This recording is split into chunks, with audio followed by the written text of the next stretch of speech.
दुई दिनिया जिला स्तरीय मत्स्य और प्राणी संपद विकास मेला ब्रह्मपुर उमाचरण पट्टनायक इंजीनियरिंग स्कूल परिसर में उद्घाटित हो जाइछि। उद्घाटनी उत्सव में मुख्य अतिथि भावे मत्स्य और प्राणी संपद विकास विभाग एवं अणु क्षुद्र और मध्यम उद्योग विभाग मंत्री गोकुलानंद मल्लिक जोगदे शुभारंभ करथिबा बेले गंजाम जिलापाल दिव्यज्योति परिडा अध्यक्षता करथिले। सम्मानित अतिथि भावे दिगपहंडी विधायक सिद्धांत महापात्र, खलिकोट विधायक पूर्णचंद्र सेठी, उपजिलापाल सुश्री दीना दस्तगीर उपस्थित थिले। एही जिल्लार भौगोलिक अवस्थिति एवं समुद्र तट यथेष्ट सहायक हेतु ओडिशा रे प्राणी पालन और मत्स्य चाष रे गंजाम जिला उल्लेखनीय योगदान करि आसिछि। ग्रामांचल अर्थनीति रे पाखापाखि 1/4 प्राणी पालनरू मिली आसिछि। जिलार घुमुसुरी गाई प्रजाति एवं गंजाम छेली मेंढा जातीय स्तर रे मान्यता प्राप्त करिछि। गाई मईसी मांसाल कुकुड़ा अंडा दिया कुकुड़ा छेली मेंढा घुसुरी पालन रे दिया जाउथिबा सरकारी सहायता आम चाषी मनोबल को सुदृढ़ करने संगे संगे सकारात्मक भाव में आगक बढ़िबार बाट देखाई आसुछि। ग्रामांचल आर्थिक सीमारेखा तले थिबा लोकंक पई घर अगणारे कुकुड़ा और बतक पालन एक नियारा पदक्षेप। एक नूतन योजना निमंते मुख्यमंत्री कामधेनु योजना गोवंशर विकास सुरक्षा तथा दुग्ध उत्पादन रे स्वावलंबी करबा पई एक अभिनव प्रयास बोली मंत्री यही अवसर में कहिथिले। आज गंजाम जिला स्तरीय मत्स्य प्राणी संपद मेला अनुष्ठित हो जाइए।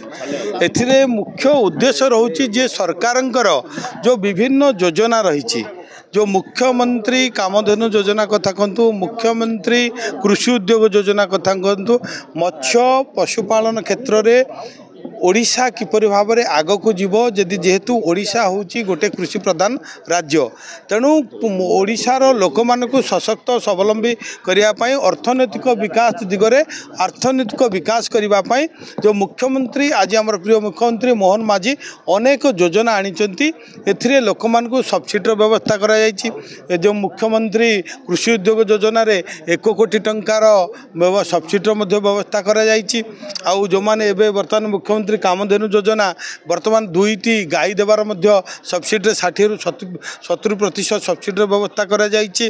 तेणु आज जे माछ चाष करियो मध्य ताकु मध्य सब्सिडी व्यवस्था करा जायछि। एवं जेहेतु एठी गंजाम जिल्ला रे समस्त प्रकार भित्ति भूमि एवं एठी 60 किलोमीटर परिव्याप्त चिलिका रही, तेणु एठे सबु संभव रही। तेणु लोक मानकु एथिरे अवेयरनेस करई लोकन को अधिक रु अधिक विभाग विषय जानतु एवं लोक माने तार किपरि सफल रूपायन हो पार ताकर जो यही योजनार अंतर्भुक्त हो पार आज मेलार मुख्य उद्देश्य थिला। निश्चित भाव में आमर जो सरकार लक्ष्य रही जे आमे आमर जो देशीय गाई रही एटी घुमुसरी कथा कहतु, बिंजारपुरी, मोटू बा खरियार जो 4टी प्रजातिर जाति रही तार मध्य रक्षण बेक्षण संरक्षण एवं वंशवृद्धि यही दिगरे मध्य सरकार चिंता करुचंती।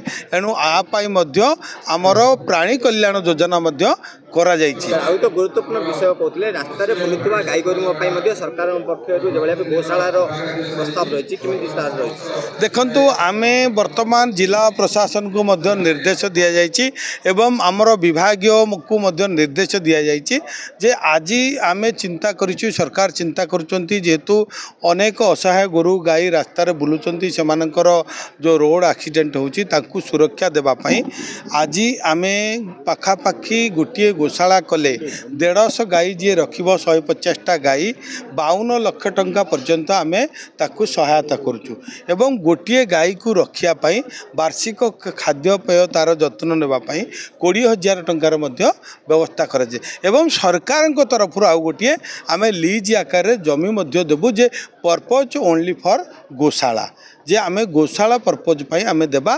जो दिन पर्यंत गोशाला सेठी रही से दिन पर्यंत से जमी से अनुष्ठान ना रहिबो।